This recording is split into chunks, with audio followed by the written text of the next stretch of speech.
Bueno, se llama Martín Guevara y ha escrito un libro donde hace un repaso de su vida en Cuba y su relación con los dirigentes de la Revolución Cubana, siendo su tío el dirigente.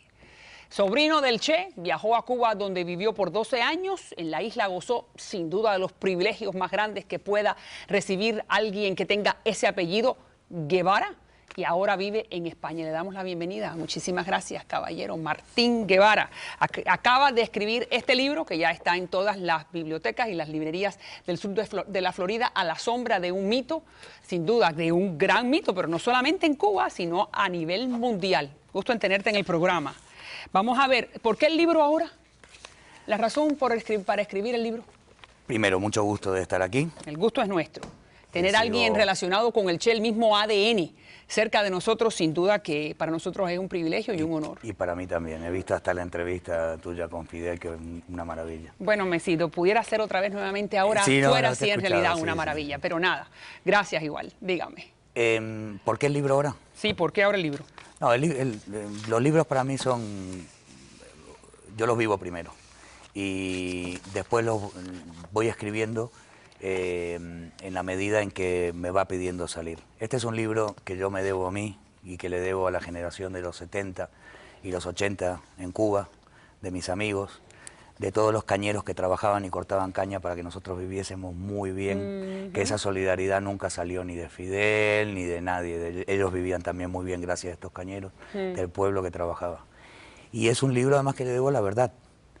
En primero a mí, con el peso de todo ese mito, no solamente del mito, sino del mito de la izquierda benevolente, de la revolución, de que esto trae paz y amor al mundo. Sí. Cuando quedó comprobado que desde la de 1917 hasta las últimas, poco de eso. Poco de eso. Poco de eso para las masas. Poco de eso para las masas. Bien. Dime, el ser relacionado, en este caso es sobrino, es una línea sanguínea bastante cerca. ¿Qué representa para ti?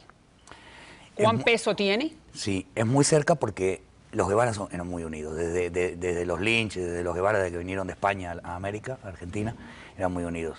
Y es una familia terrateniente, de las tradicionales, de las clásicas, con lo cual siempre se mantuvo ahí, ¿no? Y siempre andamos entre primos, entre tal, mi tía, mi padre es el hermano menor de Ernesto, entonces él mamó todo lo del hermano y lo tomó como si fuera una herencia, ¿no? Él cree realmente en eso, es una de estas, poca gente te digo, porque realmente hay muy poca gente que cree realmente, la mayoría... Tu padre, Juan Martín, sí, el más pequeño de los hermanos. Sí, él nunca vivió mejor por ser hermano del Che, con eso te lo que... No, él vivió peor, vivió preso en Argentina, esto y lo otro. Ah, en Argentina, pero si hubiera escogido ir a La Habana, pero no escogió. Se quedó en Argentina, bien. Entonces, me estás diciendo que tu padre es el que recibe todo ese peso, claro, toda la ideología. Esta ideología y se va a luchar y tal, y nos quedamos nosotros en Cuba, vamos a Cuba, nos quedamos en el Hotel Habana Libre, y ahí es donde ya empieza. Tú date cuenta que yo llego a La Habana Libre, a Cuba, al rancho Boyero, se me llevan al hotel en unos Volga, y llego a un hotel que era impresionante, que tenía 5 restaurantes a mi disposición, y en ese momento la diferencia con lo que había en la calle en Cuba era muy grande. Y me explican que eso, yo voy a vivir así como un vibe, porque como un very important persona o people, ¿cómo es que se dice? Sí, very important, VIP. Sí, VIP. Un VIP, claro, porque teníamos el tío era uno de los grandes, ¿no? Pero te dicen que vas a vivir así porque tu tío murió para que todos sean iguales. Entonces, claro, ahí es cuando dices, bueno, aquí está la primera gran mentira. Bien, tú tenías 12 años en ese momento. O 10. Bien. Y claro que te das cuenta de la mentira. Lo que pasa es que vives bien y te acomodas a ella. Pero la mentira la sabemos todos desde niños. O sea, no hay nadie que pueda decir que no. A mí esos cuentos de que ahora me di cuenta... No, ahora, pero nuevamente, el hecho de vivir con el apellido... Con el apellido en una sociedad que todas las mañanas en el colegio se decía, el monitor se paraba adelante y decía, pioneros por el comunismo, y nosotros los niños decíamos, seremos como el Che. Claro, como mi tío. Como mi tío. Los billetes, las calles con su nombre, las escuelas. Eso ocasiona en un varón, que además tiene un poquito de orgullo, de dignidad, ocasiona un peso que te va anulando. Tú quieres sacar, ser orgulloso, sacar algo, y entonces a mí, en mi caso, como yo quería ser alguien, pues me convertí en un antihéroe. Tomé por el lugar... Oh. Sí, porque necesitas hacer algo, necesitas... Un antihéroe, entonces ¿dónde es que tú empiezas? No, la rebeldía ¿Eso? esta, ¿Cómo? la ¿Cómo rebeldía le del rock, de vestir mal, de ir desprolijo, de no atender en clases. Ese tipo de rebeldía que al no tener padre en casa también, bueno, pues esto es una parte del libro que también sirve en cualquier familia, que esté desestructurada, ¿no? Pero con ese peso encima y todo aquel cúmulo de mentiras alrededor políticas, pero también de las del cariño, de las de se fue para hacer la revolución, se fue tu tío para...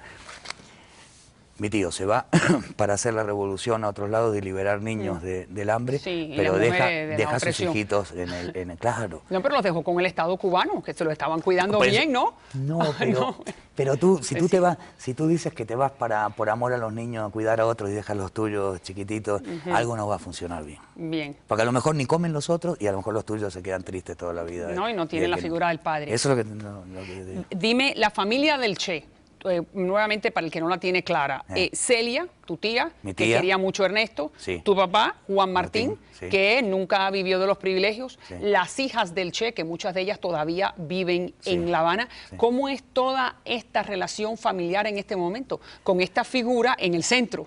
¿No es así? Sí, totalmente, Maravilla. Yo para diferenciarme, no hablo mal de la familia para establecer una diferencia, porque he recibido lo mío, ¿no? Mis criterios y tal. Entonces, ¿Cómo no te entiendo? ¿Qué has recibido lo tuyo? Bueno, que decir? unas críticas de siempre, porque yo escribo en ¿Quién? varios blogs. ¿Quién? ¿La propia familia? La propia familia. ¿Que eres un traidor?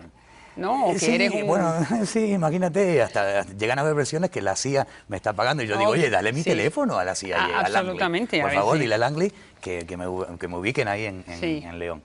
No, en serio. O sea, ha creado desunión, separación yo creo familiar. yo creo que en realidad abro caminos, porque nada es tanto como dicen. Decían mucho socialismo muerte. Ahora están cambiando ese socialismo por otra cosa y nadie se muere. En realidad son muy descarados, comunistas, muy poquito, de los que de verdad... ¿Quiénes son esos descarados dentro de la familia tuya? No, mía no, dentro de todo el establishment cubano. Absolutamente. Te hablo de familia y todo. Los que es una manera de hablar, que somos todos la revolución. También la izquierda secuestra mucho ese lenguaje buenista del pobre, de la ayuda al desposeído y tal. Y una vez que lo secuestras y que lo tienes en tu poder, ese lenguaje, es muy difícil hasta que la intelectualidad internacional se ponga en contra. Solo Vargas Llosa se declaró que aunque sea una dictadura de izquierdas, era dictadura, al fin y al cabo, igual de mala que una de derecha, en los años 60.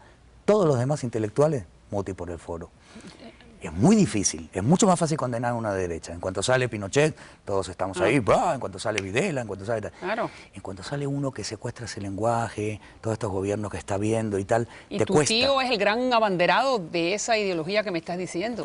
Y mi tío es el gran abanderado. De esa prosa, ¿no? De esa prosa de que nosotros somos los que vamos a representar al pueblo y a los pobres. Sí. Y todavía no se la han logrado quitar. La derecha no ha logrado igualar una prosa o un mensaje. No ha logrado. Todavía no ha logrado. Pero bueno, la razón, el libro, te pregunto igual de la familia, al tú escribir este libro, tus primas, tus tíos, todo el mundo relacionado con el tío Ernesto, ¿qué te han dicho?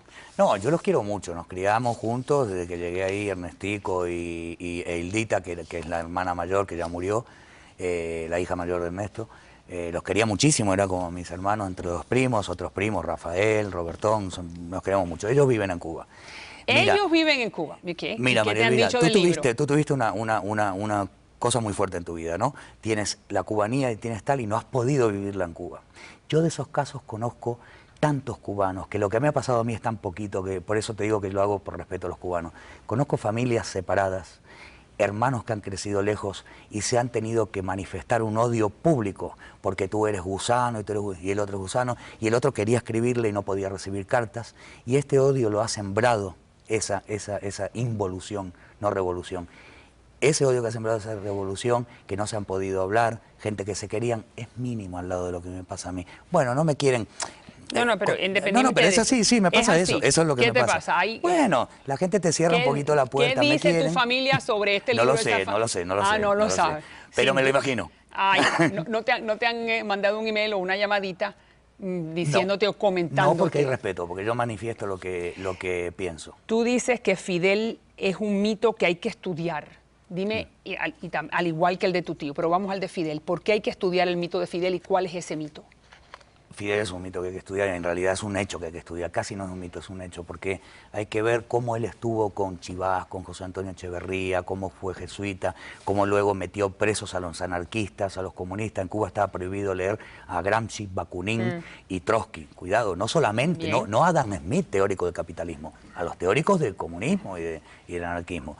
Después se vuelve más comunista que los comunistas y se pone en contra hasta de mi tío, que plantea la autogestión de las empresas, que era lo que hacía Tito en Yugoslavia, y se pelea con los soviéticos. Mi tío no se pelea, pero empieza a vislumbrar que no le gustaba. Raúl era y lo abandona. Sí, era más pro Unión Soviética. Pro Unión Soviética. Che era un poco más de separación. Se para fue que la viendo gente separación entienda. y hacia el maoísmo. Entonces, Che, vete para Bolivia. Sí, pero te quiero decir, y Fidel ahí se vuelve más comunista que los comunistas, y después se vuelve papista, y después chavista. En la época en que yo estudié, personajes del calibre de Chávez, yo no me meto a juzgarlo, porque lo que menos hago es juzgar, eran estudiados como diversionismo ideológico y como algo de muy baja estofa, como un discurso muy rengueante, que le faltaban dos patas. Ahora cuando llega el petróleo, no, esos son nuestros hermanos. ¿Pero eso no se llama oportunismo? Ok, ¿no? ¿Tiene otro nombre? No. No sé. Yo soy la que no lo conozco entrevista. otro. Usted es el entrevistador, el entrevistado. Dígame el mito del Che. ¿Por qué ha logrado trascender la isla de Cuba? El Che, ustedes lo saben, camisetas. Sin duda que todo aquel que tenga la propiedad intelectual para poder obtener regalías por la cantidad de camisetas que se imprimen a cada año en el mundo entero con la cara del Che, se hace billonario. ¿Por qué llega así, sí. Sin duda alguna de que la cara del Che, esta fotografía de Gorka, ¿no es así? O de, sí, de Korda. De Korda es un símbolo a nivel mundial. ¿Cómo es que llega a esas latitudes?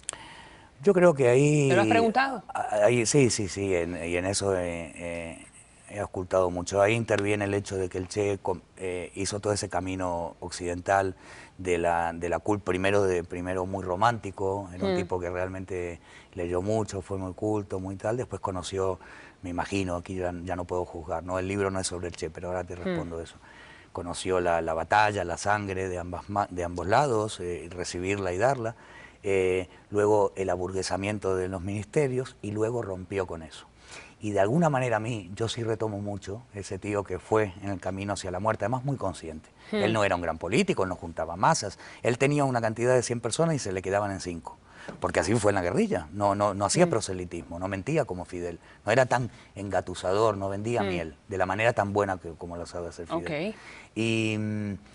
Y que ese destino trágico, con su caballo Rocinante, él pesando la mitad de kilogramos de lo que pesaba habitualmente y fusilado allí, es como pagar las cuentas, como un vía crucis, como un mea culpa, que la gente admite un poco más que a los que envejecen en el poder, orondos, llenos de placer, un Fidel.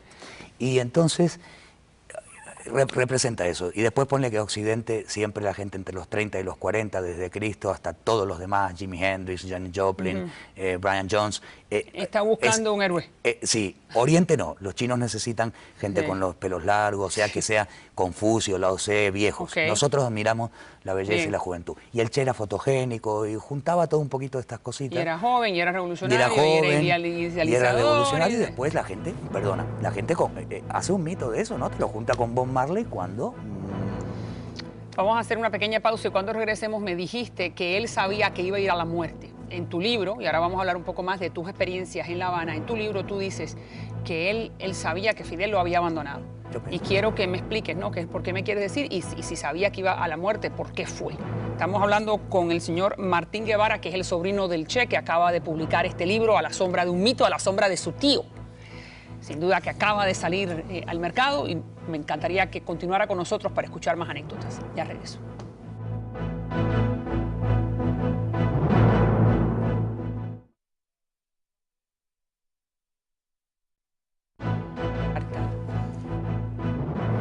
Sigo hablando con Martín Guevara, que es el sobrino el hijo de su hermano menor, del hermano menor del Che Guevara, que acaba de escribir un libro donde nos narra o nos ha relatado muchas de las anécdotas que todavía recuerda de su vida y su paso por Cuba, obviamente más que privilegiada la familia del Che Guevara aún el día de hoy. Entonces te pregunto, ¿por qué dijiste de que él sabía que iba a su muerte? ¿Qué dice la familia sobre eso que es un secreto a voces, que Fidel lo abandona?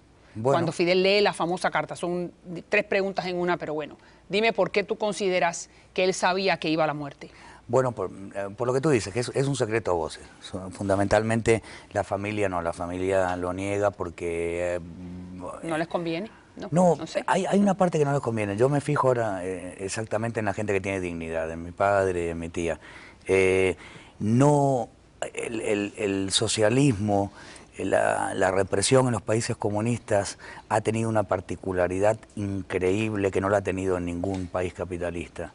La gente en la Unión Soviética era capaz de escaparse de a 100.000 personas a través de los montes Urales hacia Hungría antes que juntarse y luchar. En Alemania de saltar el muro y que los baleen, y en Cuba de tirarse al agua y que los coman los tiburones, de a 125.000 antes que juntarse 10.000 personas nada más y cambiar el sistema. Eso mismo se ha metido dentro de nosotros. Es muy difícil cuando te crías ahí sacarte esto. Yo conozco gente que le sigue llamando guarapo y habla así a escondidas de Fidel cuando ya lleva 3 años en España. Y para hablar de Fidel hacen así y te hablan de una manera... Lo vemos en Miami todo el tiempo. El miedo está en el estómago.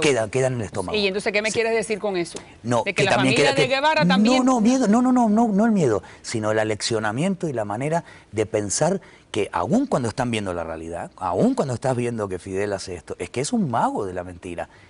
Hay gente que todavía cree en él. ¿Cómo vas a creer en él si fue jesuita, fue comunista, es claro, papista? Pero tu familia en particular creen, sí creen. Si se llevaron los huesos cuando los encontraron en Bolivia, los enterraron en Santa Clara y fue la familia. Pero esa familia tuya, esa familia que está dividida, algunos piensan como tú, otros todavía están cerca de La Habana. Como yo. Ok, como tú eres, entonces tú eres uno de los escasos, pero lo que te pregunto es que ellos también comparten como tú la opinión de que Fidel abandona al Che a su destino en Bolivia. En secreto quizás sí, Voz Populi soy el que lo dice. No, tú eres el que lo dice. Sí, pero es que es lo que tú decías, es un secreto a voces, señores. Sí, ¿cómo me vas a decir que Fidel no se podía meter si después metimos, porque yo vivía en Cuba, se metieron en Etiopía, en Mozambique, en Angola, de a cientos de miles? ¿Cómo decir que no se pudieron meter?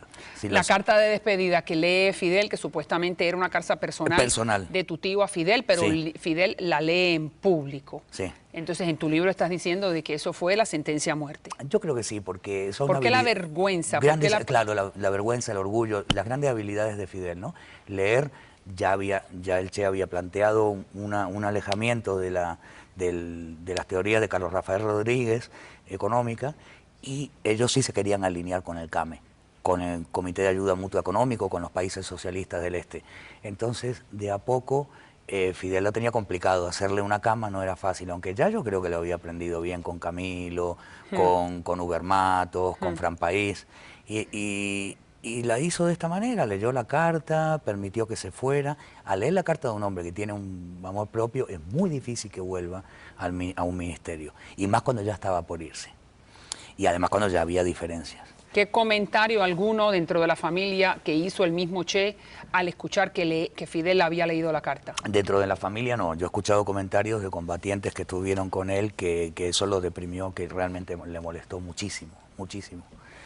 Y bueno, a Fidel no se le podía reclamar, ¿no? No se le podía reclamar. Pero no sé, se le reclamó en algún momento en privado, podría haber sido. No, yo creo que el mismo Che murió sin saber, porque es que el engatusamiento de Fidel no es fácil, Maravilla. Lleva 55 años y hay gente que sigue creyendo en eso. Maestro. No en Cuba. En Cuba ya no creo que... En Cuba la gente es por conveniencia, pero en Argentina te encuentras gente que me dice, pero comiendo un asado, con una cantidad de propiedades, viajando, que cómo me atrevo a hablar así de Fidel. Le digo...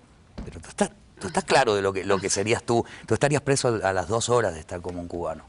Dígame 3 anécdotas en el libro que se destacan, que quiere compartir con el público. Yo una que recuerdo mucho es cuando llevaba todos los días de La Habana Libre, yo me pedía un desayuno que era en el mezzanini, me traían un plato, yo quería huevo frito nada más, traían huevo frito, jamón, queso, de todo. Entonces el jamón y el queso lo metía en un panecillo, le ponía mantequilla, lo envolvía en una servilleta y me lo llevaba al colegio, para darle a los amigos que no tenían. Había algunos que no habían chocado con el jamón nunca.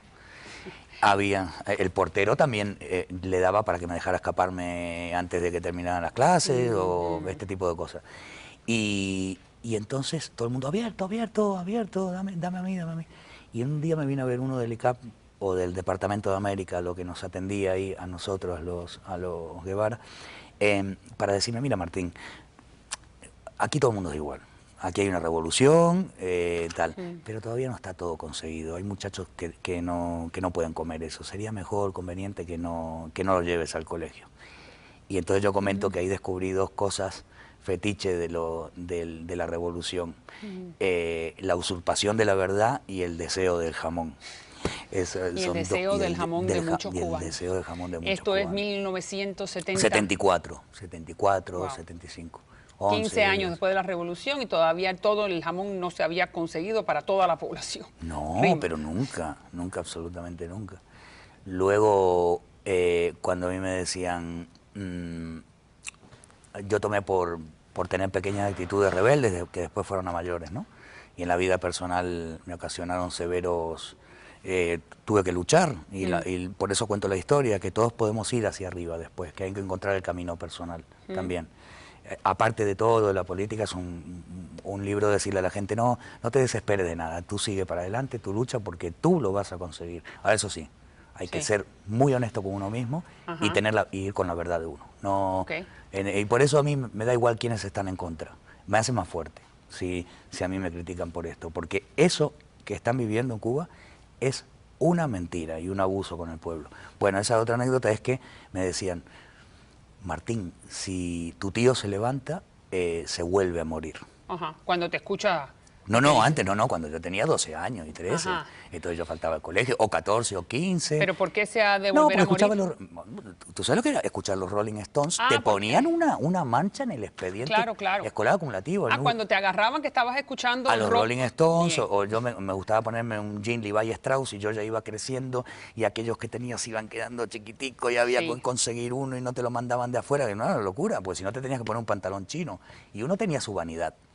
Todos, el cubano también, y te la destruían con esa cosa igualdad soviética y china. Y entonces me decían, con esa cosa capitalista, que yo no tenía nada capitalista, soy lo más de la literatura, lo más despreocupado y bohemio que puede haber, pero a mí me gustaba un Levi Strauss. Obviamente. Y lo que me gustaba escuchar a mí era Jimi Hendrix y Rolling Stones. ¿Cuál es el pecado? Eran hasta símbolos de que en este sistema estaban opuestos en el sistema. Fíjate tú que cerrados. Al imperio. Que en ese momento estaba. Sí. Muy bien, entonces, ¿qué te decían los dirigentes o los que te...? Si el Che se levanta, se vuelve a morir. Entonces ahora es cuando yo estoy viendo estas cosas que están abriendo los puertos del Mariel, las cosas, cambiando todo el sistema para quedarse ellos y quedarse en la casta. Yo creo que quieren hacer algo como China, ¿no? Partido único, el modelo chino, que es nefasto. Ahora hablamos en el próximo segmento. Y ahora yo les quiero decir, si el Che se levantaba y me veía a mí, quizás se volvía a morir. Pero si te ve a ti, se muere seguro. Pero antes de morirse, te da una buena patada en el trasero. Le diría a Raúl y le diría a todos estos que están haciendo esto. Contigo se moría, pero además te da una buena patada en el trasero. Dime otra anécdota más que también... Como a la vuelta de... Bueno, anécdotas tengo cientos. Lo que pasa que del libro exactamente... ¿O alguna que te ha tocado la memoria? Que te ha marcado la psiquis, que piensas que es importante compartirla. Bueno, para mí todas las que tienen que ver con la Embajada del Perú y el Mariel de 1980. Dime una. Eso fue tremendo, fue tremendo. ¿Por qué tremendo? ¿Tremendo porque para ti? Fue tremendo para mí, para mí verlo y para el pueblo. Yo creo que fue la primera vez en que todos tomamos noción de que los 125.000 que se fueron ya no eran de la antigua burguesía cubana, ni explotadores, ni de la United Fruit Company. Eran gente formada hombres nuevos, ¿no? Hombres nuevos, eran gente formada en la revolución. Pero es cierto lo que me dice de que muchos dirigentes cubanos, bueno, por lo que me estás diciendo, te incluyes tú en ese grupo, que se dieron cuenta por primera vez realmente de que aquel pueblo no estaba ciego y a los pies de esa ideología. Esa es la realidad. Esa es la Ni realidad. siquiera la alta dirigencia sabía la inconformidad de ese pueblo. No lo sabía. Pero no habían encuestas internas, o supuestamente el Consejo de Estado y de Ministros, la dirigencia, los Castro saben a través de diferentes encuestas que hacen usualmente qué es lo que está sintiendo el pueblo, ¿no? Efectivamente. Dijeron, abrimos la embajada del Perú después que la guagua se metió. Entonces no lo sabían, es lo que me estás diciendo. No lo sabían. No tenían conciencia de la inconformidad de ese pueblo. María Elvira, si lo hubiesen tenido, no hubiesen dicho que entre todo el mundo en la embajada. Se llenó 10.000 personas. Eso fue una propaganda malísima para Cuba. 10.000 personas, estamos hablando que quedaron contra las rejas la gente y tuvieron que parar, porque si no se metían al techo uno arriba de otro. Y después dijeron que salgan 125.000 y se cortó. Bueno, Jimmy Carter se acuerda muy bien de Jimmy eso. Carter. ¿Y qué pensaste tú en ese momento? No, yo lo que pensé es que yo vi golpizas a gente dentro del CDR. El CDR empezó para cuidar la revolución, pero se convirtió en un organismo del chisme, de la chismografía. Y como se hacía en la Santa Inquisición en España, se delataban, que delataban a una mujer adúltera o que era muy bonita por envidia y la mandaban a la hoguera, pues en el CDR se convirtió en eso mismo. Organismo de delación, pero por chisme de barrio, ¿no? Tú estabas escuchando la CBS Miami, porque te gustaba escuchar, qué sé yo, Gloria Gaynor o no sé qué, diversionismo de Absolutamente. O peligrosidad. Peligrosidad. Me encanta ese cargo, que es un cargo legal muy sui generis, ¿no? Muy de Cuba. Ya regreso más. Continuamos con el libro y lo que pasa hoy en Cuba, la corrupción. Vamos a empezar con el último caso que se ha reportado. Ya regreso con Martín Guevara.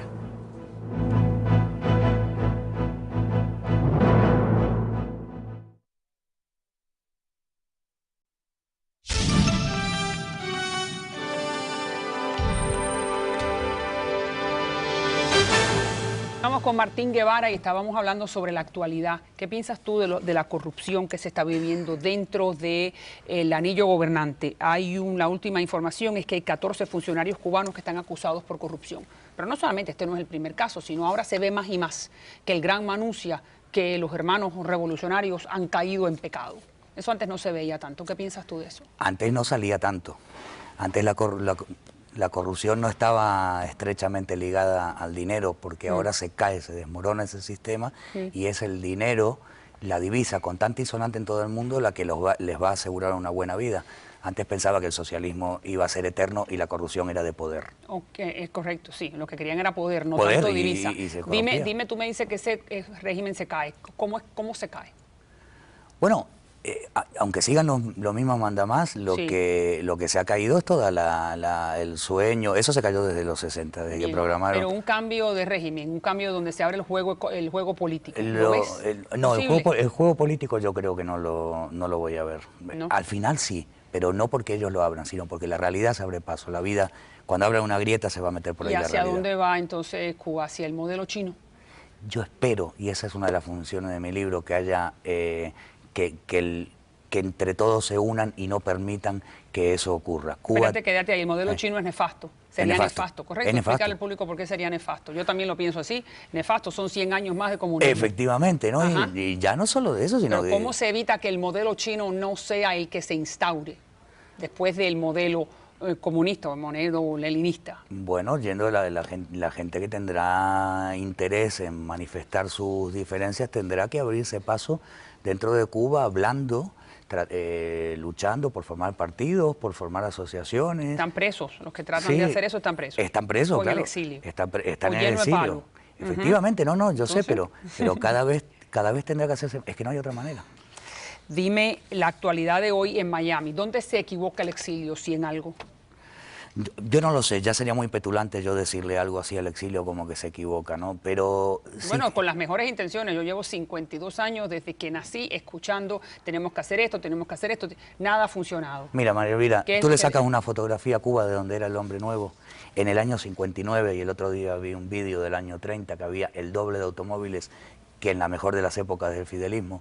Tú le sacas una fotografía a La Habana del 59 y sácale una del 2000, no 14, no lo sabemos, del eso 2005. Lo sabemos, pudimos haber sido Hong Kong.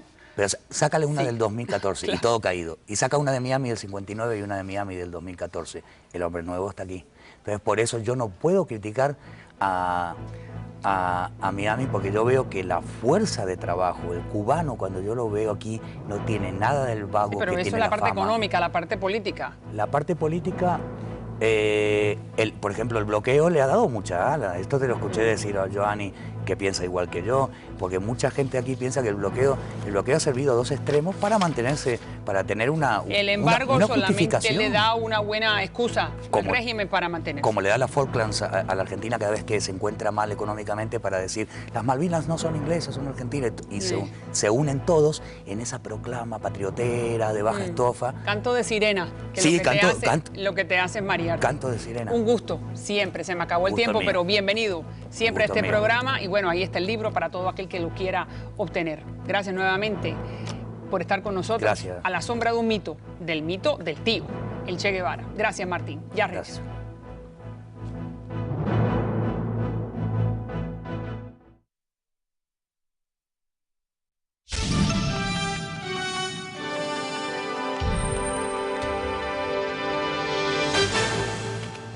Bueno, se llama Martín Guevara y ha escrito un libro donde hace un repaso de su vida en Cuba y su relación con los dirigentes de la Revolución Cubana, siendo su tío el dirigente. Sobrino del Che, viajó a Cuba donde vivió por 12 años. En la isla gozó sin duda de los privilegios más grandes que pueda recibir alguien que tenga ese apellido, Guevara, y ahora vive en España. Le damos la bienvenida. Muchísimas gracias, caballero. Martín Guevara acaba de escribir este libro que ya está en todas las bibliotecas y las librerías del sur de la Florida, A la sombra de un mito, sin duda de un gran mito, pero no solamente en Cuba, sino a nivel mundial. Gusto en tenerte en el... ¿Cuán peso tiene? Sí, es muy cerca porque los Guevara eran muy unidos. Desde los Lynch, desde los Guevara, desde que vinieron de España a América, a Argentina, eran muy unidos. Y es una familia terrateniente, de las tradicionales, de las clásicas, con los cuales siempre se mantuvo ahí, ¿no? Y siempre andamos entre primos, entre tal. Mi tía, mi padre es el hermano menor de Ernesto, entonces él mamó todo lo del hermano y lo tomó como si fuera una herencia, ¿no? Él cree realmente en eso, es una de estas poca gente, te digo, porque realmente hay muy poca gente que cree realmente, la mayoría... Tu padre, Juan Martín, el más pequeño de los hermanos. Sí, él nunca vivió mejor por ser hermano del Che, con eso No, él vivió peor, vivió preso en Argentina, esto y lo otro. En Argentina, pero sí programa. Vamos a ver, ¿por qué el libro ahora? ¿La razón para escribir el libro? Primero, mucho gusto de estar aquí. El gusto es nuestro. Tener a alguien relacionado con el Che, el mismo ADN, cerca de nosotros, sin duda que para nosotros es un privilegio y un honor. Y para mí también. He visto hasta la entrevista tuya con Fidel, que es una maravilla. Bueno, si lo pudiera hacer otra vez nuevamente ahora, fuera así en realidad una maravilla. Pero nada, gracias igual. Dígame. ¿Por qué el libro ahora? Sí, ¿por qué ahora el libro? No, los libros para mí son... Yo los vivo primero. Y después los voy escribiendo en la medida en que me va pidiendo salir. Este es un libro que yo me debo a mí y que le debo a la generación de los 70 y los 80 en Cuba. Hubiera escogido ir a La Habana. Pero no escogió. Se quedó en Argentina, bien. Entonces, me estás diciendo que tu padre es el que recibe todo ese peso, claro, toda la ideología. Esta ideología, y se va a luchar y tal, y nos quedamos nosotros en Cuba, vamos a Cuba, nos quedamos en el Hotel Habana Libre, y ahí es donde ya empieza. Tú date cuenta que yo llego a La Habana Libre, a Cuba, al rancho Boyero, se me llevan al hotel en unos Volga, y llego a un hotel que era impresionante, que tenía 5 restaurantes a mi disposición, y en ese momento la diferencia con lo que había en la calle en Cuba era muy grande. Y me explican que eso, yo voy a vivir así como un vibe, porque como un very important persona o people, ¿cómo es que se dice? Sí, very. De mis amigos, de todos los cañeros que trabajaban y cortaban caña para que nosotros viviésemos muy bien, que esa solidaridad nunca salió ni de Fidel ni de nadie, ellos vivían también muy bien gracias a estos cañeros del pueblo que trabajaba. Y es un libro además que le debo la verdad. En primero a mí con el peso de todo ese mito, no solamente del mito, sino del mito de la izquierda benevolente, de la revolución, de que esto trae paz y amor al mundo, cuando quedó comprobado que desde la de 1917 hasta las últimas, poco de eso. Poco de eso. Poco de eso para las masas. Poco de eso para las masas. Bien. Dime, el ser relacionado, en este caso es sobrino, es una línea sanguínea bastante cerca. ¿Qué representa para ti?